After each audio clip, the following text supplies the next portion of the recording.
You can find the video version of this episode at mountaintoppodcast.com/YouTube.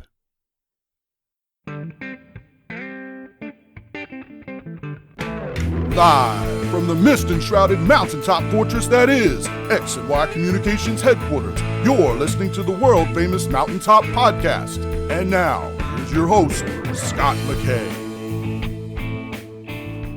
All right, how's it going, everybody? This is your main man, Scott McKay, coming at you again with another episode of the Mountaintop Podcast.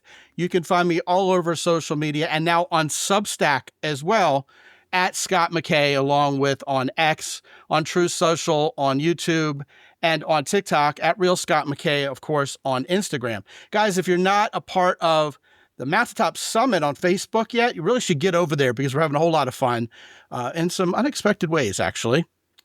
And of course, if you haven't been to mountaintoppodcast.com, hey, that's where all the action is. That's where all the free goodies are you can download. All things Mountaintop Podcast can be found at mountaintoppodcast.com.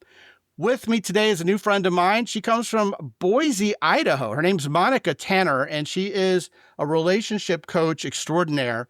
And she is the author of a book called Bad Marriage Advice, which you can find on Amazon if you go to mountaintoppodcast.com/Amazon, right there at the top of my Amazon influencer queue, which is a fancy douchey way of saying a dedicated storefront that I have on Amazon. And if you're listening within the first few days of this episode's release, you will find Monica's wonderful, illustrious book right there at the top of the queue. Her name indeed is Monica Tanner from Boise, Idaho. Monica, welcome to the show. Thank you so much. I'm so excited to be here with you today.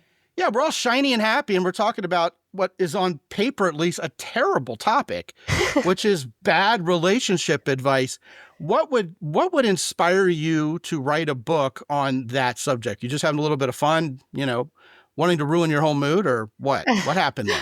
Well, interestingly enough, my oldest son just got married. He actually got married on my 23rd wedding anniversary, and he's very young. He and his wife are both 21. And so when he told me that he was getting married, I sat down to write him like a love letter that comes from my 23 years of marriage experience, as well as all of the couples that I've worked with throughout the years. And this little love letter with a little bit of advice for him turned into an entire book. And what I realized is that early in my husband and I's marriage, we got a lot of well-meaning but bad marriage advice that kind of made things a little more difficult for us. So I kind of set out to debunk some of these crazy myths about marriage that I think probably worked fine decades ago in earlier versions of marriage, but in our new modern society with all of the comforts of life that we enjoy, I just think that it's a little bit outdated and it's a little bit harmful to a healthy, thriving, romantic marriage. Well, first of all, I think any kid, 21 years old especially, is probably going to have a bias, a cognitive bias that says any relationship advice I get from my own mom is going to be terrible. Matter of fact, I actually tell these guys, don't take relationship advice from your mom because she'll tell you to be a nice boy and be real polite and wear a bow tie and bring flowers and candy and all these things that make women go, oh, God, this guy can't provide or protect. But you're a professional relationship advice, so I'm sure the advice you're giving him is much better. Yet the title of the book persists. It's still kind of the elephant in the room here. The name of the book is Bad Marriage Advice, and this is what you gave to your 21-year-old son. By the way, before we get into that, what does your daughter-in-law think of having to share an anniversary with the in-laws? I don't know, actually. I don't know that she weighed in, but she did choose the date, so... Well, she chose the date and she chose your son, so those are two good things going for them already. So, but why the title if you're giving a love letter to your son? Is it an ironic title, or is it just, hey, here's what to watch out for? Don't listen to these people who say this. Right. Here's what to watch out for. Because when you get married, lots of people want to give you advice. And a lot of it sounds really good and reasonable and romantic, and why not? Until you're married for any length of time and you realize, oh, a lot of this is not great advice. Like, it's not a good thing to build a foundation of your relationship on. So not only do I point out what the bad marriage advice is, but I give you ways to do it better or skills that will help you not depend on the bad marriage advice. I see. So it's kind of like the book 48 Laws of Power. You'd be Sure. a real douchebag jerk if you actually did these things in this book. So don't do any of these things in this book if you want to be a good, common, decent person. But watch out for the flaming narcissists and jerkwads who do this stuff, because they're out to get you. So this is kind of like, what did B.F. Skinner call it? Negative reinforcement. Right. This is the stuff not to do. Yes, right? it's not that dramatic. But yes, I hope that people will look at it twice and be like, oh, what's bad marriage advice? No electric shocks or anything if you don't, if you take the treat at the wrong time. Right. We'll leave that for his new wife. She could do that. Yeah. All right. So give us some examples of, for the rest of us, for the benefit of the rest of us, what are some things that you and I and the rest of us listening should stay away from when it comes to relationship advice? Sure. So here's a cliche that you hear all the time. I see it on social media all the time. It's this idea of a happy wife, happy life. I think that's a horrible premise for a, relationship where you have only one partner who's getting what they want, right? Happy wife, miserable husband. That's right. Exactly. That's the other part of that, right? But you hear it all the time. I see all the time on social media. I'll be scrolling through and I'll see, some young kid with a microphone, and he'll be like finding couples on the street, and he'll be like, "What's your best advice for staying happily married?" And, the guy will always look over and be like, "She's the boss. She wears the pants. As long as she's happy, everything's okay." Right. And that is the worst advice. That seems like the politically correct thing to say for some reason. Sure. And it That seems just so makes us look like romantic, simps. especially Yeah. to the woman, right? The woman's like, "Oh, yes, of course. I'm always right." But it's actually a lot of responsibility and a terrible way to create a loving, thriving, healthy That's your relationship. daughter-in-law texting you right now. It's actually my reminder that I have a session. Oh, okay. Well, we'll have to hurry up then. We don't want to leave them waiting. Or is that the half an hour mark? That's a half an hour mark. Oh, okay. We got plenty of time then. Good grief. We're laughing. All right. So yeah, I mean, it seems like there's a lot of, there are a lot of old wives' tales, aren't there, about dating and relationships that really are just flat out wrong. And you've given a good example already. What are some others? Another one that really, I think, affects a lot of marriages negatively is this idea that divorce is not an option. We don't talk about divorce. We don't even say the D word. I think that really hampers a marriage where you're both choosing to be in, because if you just set the premise that divorce is not an option, then what motivation does either partner have to, make themselves better or more appealing or work on the relationship because you're locked in? So Singlehood would do that, see? So what you're saying is the best advice for someone to be happy in a relationship is get divorced. No. I've seen that before in men's groups before, just not get married at all. Oh, I no, sense yeah. that's No, not that's what you're terrible. saying. But no, what I'm saying is that you want to create a marriage that both partners choose to be in, not one that you're obligated to stay in, right? So you both have motivation to grow and change and evolve and, work on the relationship. But if divorce is not an option, why would I show up and work on the relationship? Because you're not going anywhere. You're stuck with me. Yeah, that's right. The way you're putting that is a little crafty. I think I know where you're getting at that. I think if couples glibly threaten divorce at each other, like kind of weaponize the term, the D word with each other, I don't think they have a serious marriage. In other words, if you do that again, I want a divorce. Well, I want a divorce too. I don't love you anymore. Well, I don't love you anymore either. And then they wake up the next day and go, "I'm so sorry. I didn't mean anything that I just said." But my wife and I don't ever joke like that. My wife and I don't ever get married. And we did get married.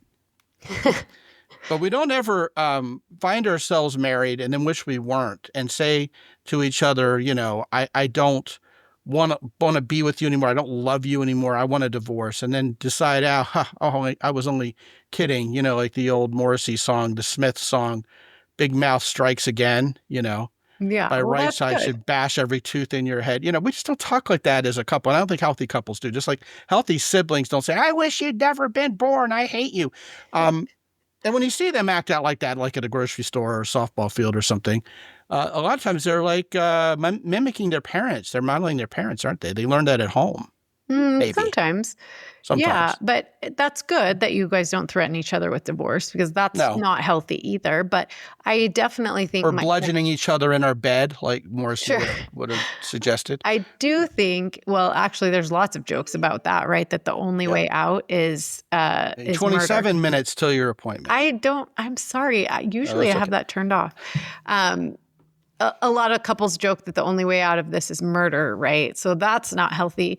But definitely, like my husband and I, we have a regular yearly check-in where we go on a vacation and we talk about what's going well, what's not going well, what can we improve, how can we make this a better marriage for both of us, right? And we both show up and do the work every single time because we know that it's a choice that we choose to be together. He doesn't own me. I have no obligation to stay in the marriage. Like, if it's not a marriage that's working well for both of us, then either of us have permission to leave, right? We're not going to do that because we both work on the marriage. But if we just had a blanket, like obligatory, you can't leave, then what motivation do either of us have to really better ourselves or better the relationship? That's very interesting. And two things I want to bring up there. First of all, one of those old wives' tales is a marriage is hard work, son or daughter. I know. I don't believe it. I don't think a marriage has to be hard work. I think if you're married to the right person and you get each other and you actually like each other and you just didn't get married because you were hot for each other or because it was time to get married, which, man, I bet that's bad relationship advice in your book also. But I'm just kind of loading up all the subtopics here at once. So let me pace myself. My wife and I don't have to work at this marriage. I mean, sometimes we have to do work within the marriage, like, oh, good grief, we have a crisis, we got to attend to it, or, a storm came last night and we got to fix the fence or something. I mean, we can labor together on things as a team, but there's not an instance where I feel like, man, I've got to do some heavy lifting on this marriage in particular to save it or to make it healthy, because it's effortless to be with my wife because we enjoy each other's company and we adore each other. But it seems like people think that's a given, don't they? Right. That this is going to have to be hard work to keep this marriage because nobody really wants to be married. It's not a pleasure to be married. It's work to be married. Well, yeah. I mean, I don't think looking at it like it has to be hard work is also very healthy. But I mean, you're going to have lots and lots of joy. That's for sure. However, you wouldn't want somebody to think that, unless this is easy sailing all the time, I picked the wrong person, right? So, I mean, there are times where, your values clash up against each other, or the different ways in which you were raised, or your coping mechanisms or something make it hard for the other person. And so, yeah, you can learn relational skills within the marriage, and that's the hard work, right? It's the hard work is looking at yourself, really healing your old childhood wounds and learning the relational skills to make your marriage a really great environment for both of you. So that is the work. So it's not always so hard for everyone, but you wouldn't want people to think that if we bump up against a challenge or, if we're not getting along, then we must have picked the wrong person, because that certainly isn't the case as well. No. And I don't think I'm saying that. I do think that indeed times come along where there's two people and you've got to figure out what to do. How would you feel about the word compromise as relationship advice? I actually hate that word. And I hear know. it all the time. When you ask an older couple, what's your secret? How do you get along for decades? And they'll say, well, you have to learn to compromise. And I actually hate that word with all of my being. I don't think you should ever compromise. But I do think that has evolved over time. I think decades ago, compromise was a very rational way to solve things. However, we have so many resources now when you consider YouTube and ChatGPT and all the different options for how to educate your kids. And there are so many resources we have now that they didn't have access to before. So I honestly don't think there's any reason why you should compromise when you learn the skills of collaboration now. Well, collaboration is a lot better a word than compromise, because just consider the usage of the word compromise in other contexts. I mean, if a can of beans is compromised, I'm not serving it with my hot dogs. Right. Okay, it's going back to the grocery store for a refund. Mm-hmm. If an asset is compromised and the FBI would like to have a word or two with them, this is not a great word. Yet somehow we treat it like the holy grail of a healthy relationship. Whereas collaboration means you and I are going to work together towards a common goal. Whereas to me, in a relationship, compromise would mean one of us is going to have to give up something so the other can get something. Or both of you are going to have to give up, right? And you're yeah. going to keep score, and there's going to be resentment. And, neither of you are really going to get what you want if you both meet in the middle. Right, exactly. Well, I mean, what about this situation? We've been watching chick flicks for 2 nights. So tonight on Netflix, I want to watch, an action adventure movie. And the wife goes, exactly, no chance in the world am I going to sit here and watch this movie with you. I'm going into the room and I'm going to read a book. Again, I just sat here and watched, all these Billy Crystal and Meg Ryan movies with you for the last 2 nights. I didn't want to watch those, but I was here with you because I like spending time with you. Again, right? I love this example because this is something that couples go through all the time. It's a real world example. Yeah, exactly. And we have so many resources now. Like, back in the 1950s, they didn't have iPads and, picture in picture and, AirPods that you could put. Like, there's so many things that you could do to create a good collaboration in this scenario. But first, and this is the step that most people skip, and that is to think about what about watching a movie together or watching a chick flick is really important to me. So your wife is going to say, think about what about watching a chick flick with you is important to me. And you are going to list out what about watching something else, an adventure, is important to you. And then you're going to look at those lists. And then you're going to go back and you're going to say, what is it about your preference that worries me or is not, exciting to me or whatever. And then you're going to do the same. And now you're going to look at the things that are really important to both of you and the things that are, not as important to both of you. And there's any number of solutions. You could both put AirPods in and snuggle next to each other and both be on separate devices. You could put AirPods in, watch the movie, and she could sit next to you and read a book. I mean, there are hundreds of ways to figure out how to create the scenario where both of you get exactly what you want. Well, I don't know if I'd call that collaboration, though. To me, that's still a compromise. I don't think I'd rather us enjoy it. Well, I would rather us enjoy, my wife says this, I'd rather us enjoy a movie together. Mm-hmm. So then maybe... But I'm not watching this. Maybe watching... So how are you going to figure that out? You're going to compromise. Well, it would have to She's be a either going to watch yeah. something she doesn't want to watch. That's a compromise. Or you're not going to watch it with her, and that would also be a compromise, right? Well, you know what the big deal is? It isn't so much the genre of the movie, although that's a little bit of it. It's whether one of us has seen it before. Uh-huh. Because if one of us has seen it before, then they're going to go, oh, this is the good part that's coming up, and there's going to be this narrative. Sure. And I'm going to raise my hand and go, I'm probably the one who's worse in our couple, in our marriage about that. Okay. And I'm also, and unfortunately, my poor son inherited this questionable trait from me. I look for all the flaws and all the things that are wrong with a movie. And I go, oh, that's, they messed up on that one. That is a complete directorial production error. And my wife's like, can we just watch the movie? Right. To me, that's, it's a compromise to have to shut up and sit on my hands when a movie comes on and everything's wrong. And all the cars are 1967 cars and the movie took place in 1964 and stuff like that. That's my wife. As much as I love 60s period pieces, partly for that reason, she knows that one's coming. Mm-hmm. So right. This isn't so much a collaboration as... Or it may not even be a compromise. I'm going to float a third option. What do you think of this? I love you, therefore I want you to be happy tonight.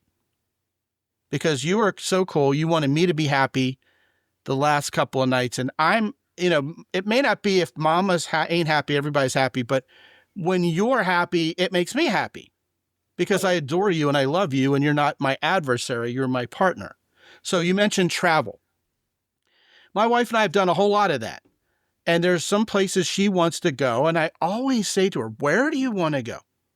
I'll usually plan these big major, junkets all over the globe and where we're going to go. But I'll always ask her, tell me where we haven't been yet that you would really love to go. And I'll come back and I'll give you a whole plan. And a lot of it will be based on where she wants to go. Mm-hmm.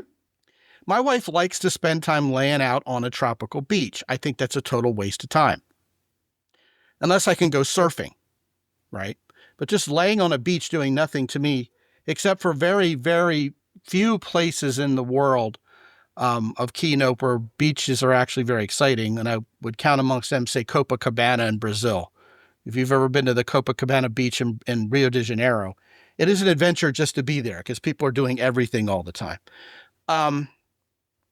But most places, just the relaxation. My relaxation is an adventure. Right. Mm-hmm. She's with me 80% of the time on that. So if we go somewhere and we plan all this adventure, I'll work in a few days of, R&R there at some beach somewhere. And she'll thank me for it. Mm-hmm. But I can't get out of there soon enough usually. Yeah. But, so you're thinking the adventure, through that really well. Yeah. But I mean, we'll go places, she'll go places. And then one time for my birthday, she did some research and surprised me with tickets to something that I loved going to and didn't even know was going on where we were traveling to. And today, I just think she's such a genius for figuring that out. But we went and she actually found it interesting also. And some of the things that she loved and I planned for her, I ended up thinking were interesting because, they were cultural and vice versa. So sometimes we can surprise each other with our little plans. To me, it's like, if you go into a relationship, this goes back to the whole transactional relationship thing, and I want you to weigh in on this. If I enter into a relationship with someone based purely on what I'm going to get out of that relationship, and if I have to give them something, that's automatically a compromise. It's just, oh God, you're going to want something too? Well, I didn't bargain for that. I'm supposed to get what I want here. If it's just literally a tit for tat transaction, right? You're going to get 1 + 1 = 2.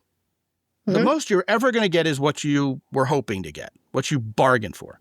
But when couples are there for each other and they do things for each other and they're thinking of each other and they're being considerate, the good advice is that 1 + 1 = 4, 8, or 50. Because you get so much more than you ever even imagined because you have someone looking out for your best interest. You know what I mean? Absolutely. So I love how you're thinking about all of that and I would put that all under collaboration because when you have two different people that came from two different backgrounds and two different experiences and have two different opinions and preferences and you could look at it like, this is so annoying. They always have a different idea or a different opinion than me. Or you can look at it like, look how blessed we are that we have all of this perspective and all of these different things to consider that we can actually come up with something better together than either of us could have come up with on our own. And teamwork. Yeah, teamwork. Yeah. And so when you're saying like, she found this thing that would make me really happy and, like I would rather be adventuring and she'll come with me, but like, I'll put in some rest and relaxation days in there as well. That means that in those moments that your priority is to have her really enjoy relaxation of the day, even if that means finding something else to do or, being uncomfortable for a short period of time. That's still a collaboration. You're not giving in, you're actually just prioritizing something a little bit differently. So it's like, she goes on these adventures with me and they're so fun and I enjoy it and we have that time together. And then she's going to want to relax, which is awesome. So my priority is to carve in time for her to be able to relax and I'll find something that I enjoy. So like my husband and I are the same way. He will not just lay on the beach. Like I want to just read a book and spend a lot of time just laying in the sun. So he'll walk, he'll like listen to a book, he'll put in his AirPods and he'll just walk along the beach for as far as he can go. And then he'll go the other way. And then, he'll play in the waves or whatever. And then I'll jump in the waves with him. Right. And so it's great because we spend a lot of time together doing things that we both enjoy, but we also have time to do what we enjoy individually and allow each other the space to do that, right? So that's our collaboration as well. What's another example of just terrible relationship advice? I really like the one because I hear it all the time where people say, don't sweat the small stuff. It's very cliche, but where do you think the big stuff comes from? It doesn't start big. It usually starts small. So if we sweat the small stuff, it won't become the big stuff. So I always try to say, let's address the seeds before they become weeds and choke everything out. But there are skillful ways to address the seeds. Well, give us a few. Yeah. So, for example, I just used this on a podcast episode. When my husband and I first got married. Well, then you can't use it here. It's old news. I'm kidding. I seriously doubt the listenership will be the same. This is like the other podcast it's called Sex for Saints. So it's women and sexuality. So this will be different. Well, not too far off. For us, it's more like sex with saints. Yeah. So when my husband and I first got married. Or sex in St. Louis. Or maybe sex in St. Martin because she wants to lay out on the beach all the time. Yeah, that sounds great. So That when does my sound husband great. and I first got married. Except there's too much sand. Sex on the beach is overrated. I'll save it for a cocktail. Yeah, it's definitely a bucket list item. You got to do it once. Yeah, but there's so much sand and wind and Bring a pesky towel. people. Ugh. Go ahead. So I'm the guy saying this. So when my husband and I first got married,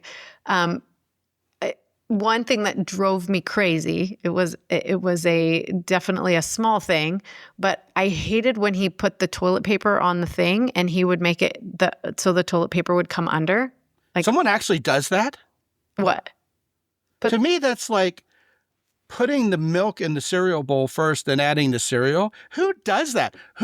What sane person, what non-maniac prefers the toilet paper to come under? Right. I like it to go over. Well, first of all, you got to use your crappy hands to get it to go under. You can't just grab something and do like that in one nice little fell swoop. Well, I just Then don't you're think getting he your was crappy paying fingers attention. all over everything. Blah. It was kind Nobody of a does that. crapshoot. Like he wasn't even paying Literally. attention. Like he'd either put it, it would Gross. either go over or under, but he wasn't paying attention. He'd just throw the roll on the thing. You know what the most annoying thing in the world is? Not to derail you, but I got to say this. Sure. When you use a public bathroom and every single one of the multiple rolls are hidden underneath that thing for no apparent reason, and you're trying to find the end of it and to tear it off, and every time you tear one little piece off, it tears half the side of the roll off because it's all, split down the middle, and you spend all this crappy time trying to get a contiguous sheet of toilet paper out. Wow, why do they do that? And then when you get up, because you have to get leverage, what does it do? It flushes everything, including the seat cover right behind you. And it's all gone. You have to start all over again. Yeah, That's terrible. annoying. So why would you want to even recreate anything close to that in your own private bathroom? That just doesn't make any sense to me. Right. I see a compromise coming, frankly. Well, not a compromise, but I did like it was a small thing. Like it's not hard for me to turn the toilet paper roll over when it's the wrong way, right? However, You know what my wife does? She doesn't even replace it when it's done. She just She'll waits finish for up you the to do rest. it? Women use 6 times as much toilet paper as men anyway, first of all. So I think women should be in charge of the toilet paper. You know what? If I have to leave the seat down all the time, then she has to replace the toilet paper roll when it's done. Resolved. Fair enough? Fair enough. Is that a collaboration or a compromise? I think that's just something you just came up with that you might want to check with her to make sure she agrees with you. Well, I mean, I do the seat down all the time. I do my part. But I mean, isn't that annoying? Is it me or is it, am I onto something? Like if you finish the toilet pole, God, I hope there's not a toilet pole. If you finish the toilet paper roll and it's empty, or worse, you have like that one little bit of toilet paper at the end that's like stuck to itself around the toilet paper roll, and you're trying to make use of it, even though it's a lost cause because it's all you got, sort of bideting yourself as an option, waddling over to the sink or something. And don't kid yourself. We've all had to do that. Because the kids will come in and use up all your toilet paper too and not give a rat's behind about it. A rat's crappy behind about it. My wife, at best, will take a fresh roll and put it on the tank. Yeah. And I have to look around where is the toilet paper? Like playing Where's Waldo? At the worst possible time in your life. Why is it so hard to press this? It's got a spring in the middle. It's spring loaded. Take it out, Take the other one. There's a trash can right there. Bink, throw it in the trash can. Put the new one on, over the top, waterfall over the top, right? Yep. And spring that thing back into place. It Yep. takes seconds of your precious time. Yep. But no, that's too hard. Well, too difficult. It sounds like you can practice this. Hey, hon. That's a personal problem. I know. Yeah. I know. Yeah. Well, I'll give you a skill. Hey, hon, I noticed that a lot of times when the roll of toilet paper is finished, that there's a roll on top of the tank, but it doesn't get put on the thing. Now, see, you're glibly suggesting this as if we've never had this conversation before. Oh, well, I want to help It's you. in the hundreds, Monica. It's in the hundreds. So it's an become a aggressive big act thing. at this point. So it's become a big thing because we didn't sweat it when it was a small back to your thing. point. Yes, right, exactly. Right. So if it's still a small thing, we can have this conversation. We can say, hey, it would work better for me if you would just take responsibility for always switching out the toilet paper, right? So that is a skillful way to sweat a small thing before it becomes a big thing. So you're saying now, we've had this conversation a million times and it doesn't ever seem to work. So well, it's a cute little mental trick because, see, what she doesn't know is if I expire the toilet paper roll, I'll automatically go get a next one and put it in. yeah, You know? I mean, to me, that's obvious. right. So if I say, why don't you do this all the time? What I'm really saying is, do this all the time when it's your problem. Mm-hmm. Because you don't realize it. I do it all the time when it's my problem, and you don't even notice because, hey, I did it. It's never an issue. Mm-hmm. No, it's sneaky. I like that. Yeah. So you're just going to say something like, I noticed when you're going to the bathroom and the toilet paper runs out, it doesn't get replaced all the time. Which is a conversation we've had. And just say, I would really appreciate it if you finish up the toilet paper roll, if you would replace it. Like that would really mean a lot to me. We're way past Mr. Nice Guy. Wait, let me give you the secret cheat code phrase that you're going to say. Okay. This is a can- woman talking, guys. Yes. Here we go. What can I do to make it easier for you to remember to do that? Yeah, that's been weaponized in both directions in this household before. Okay, so we're not going to weaponize it, but maybe she'll say something like, oh, maybe just remind me when I forget. Or she might say, maybe we should put a note on our private bathroom, not the guest bathroom, but on our private bathroom that says, if you're the last one to use the toilet paper, replace the roll, right? Oh, wait, but hang a little note around her neck like she's a first grader. Not on her neck. Hang a on the toilet paper wall. roll around her neck so she doesn't forget. That's Maybe she would say, yeah, there should be some sort of consequence if I forget. Let's do something embarrassing so I don't forget next time. That might never happen. All right. So that brings us up to another question I do have for you. And time's running short, so maybe this is the last question. I've heard people give the advice that it's healthy for couples to fight. Mm-hmm. Do you agree with that? I agree that fighting is not the problem. It's repairing after the fight. So I can teach couples how to fight really skillfully. And when I say fight, you're going to disagree about things. And some people disagree more passionately than others. And so you could call that a fight. But I can teach you how to fight well. But what I can't teach you how to do is how to engage when you're disengaged. So what happens when couples, when they've fought for a long time and it doesn't go well, or, they ascribe to this happy wife, happy life type advice, then they don't engage, meaning they don't make their opinion known. And so they just immediately fall into resentment. So when a couple is not ever fighting, it means one or both parties has completely withdrawn. And that's very dangerous. So I worry more about couples that come into my office and say, we never fight. I'm like, well, why is that? Is it because you're not making your opinion known? It's because you're not showing up? That's what I think. I think if you show me a couple who never, ever has any disagreement, I'll show you probably a situation where someone's a control freak and someone is a passive people pleaser. Mm-hmm. But they never have any disagreements at all. Exactly. As a matter of fact, I think when couples bicker freely, it's a sign of trust. Mm-hmm. Yeah. Like, I trust you not to go anywhere. Like a divorce is not an option. You and I are going to get cranky or, hangry, Yeah. and we're going to have this problem. We're going to hash it out because that's how I feel right now. And this is your turn to be cranky and my turn to go, well, you're being cranky. But we always forgive each other because we trust each other because, once again, we know what's going on in each other's head. Exactly. And trust comes through repair. So every relationship, starting from infant to mother relationships, Right. go through a process of harmony, disharmony, and repair. And so Right. the trust and the love and the intimacy and all the good stuff in a relationship is built in the repair. So if you never have an opportunity to repair, you're missing out on a whole lot of good that comes in a relationship. Well, to me, the word fight is a negative. The word disagreement can be a positive. Sure. It's any And that's the level of difference. disharmony. Fighting is vicious. I don't think couples shouldn't be vicious and call each other names Sure. and wish ill will and try to hurt each other. I think there's something wrong when that happens.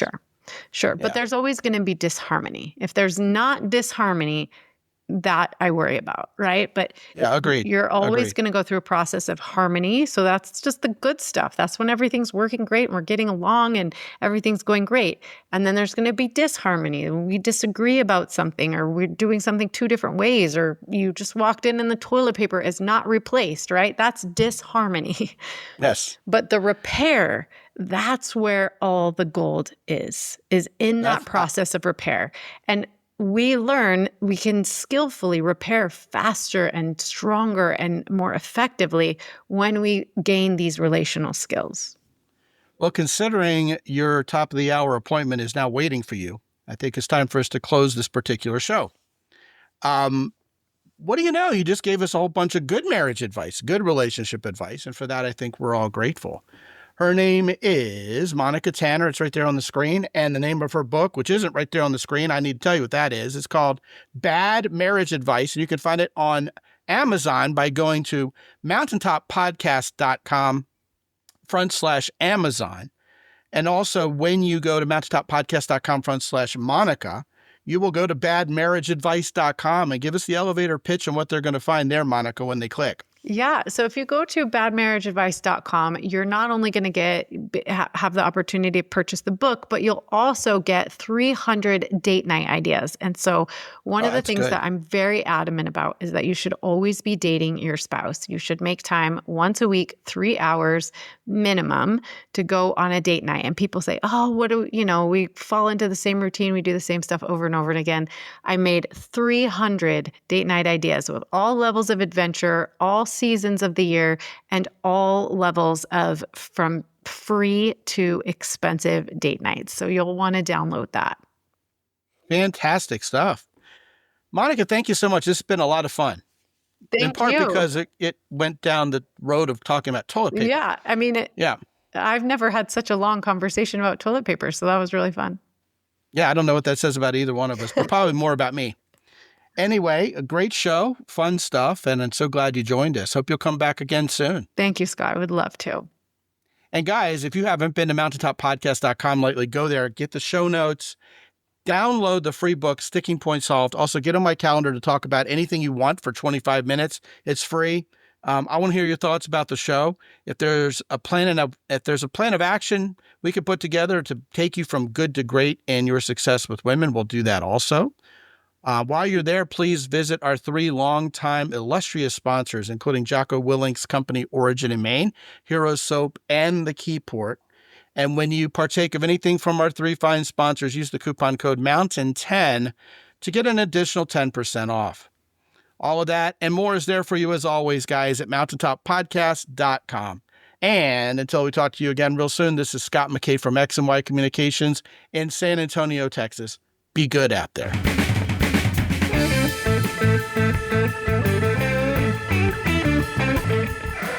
The Mountaintop Podcast is produced by X&Y Communications. All rights reserved worldwide.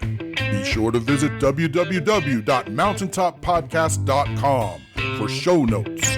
And while you're there, sign up for the free X&Y Communications newsletter for men. This is Ed Roy Odom speaking for the Mountaintop Podcast.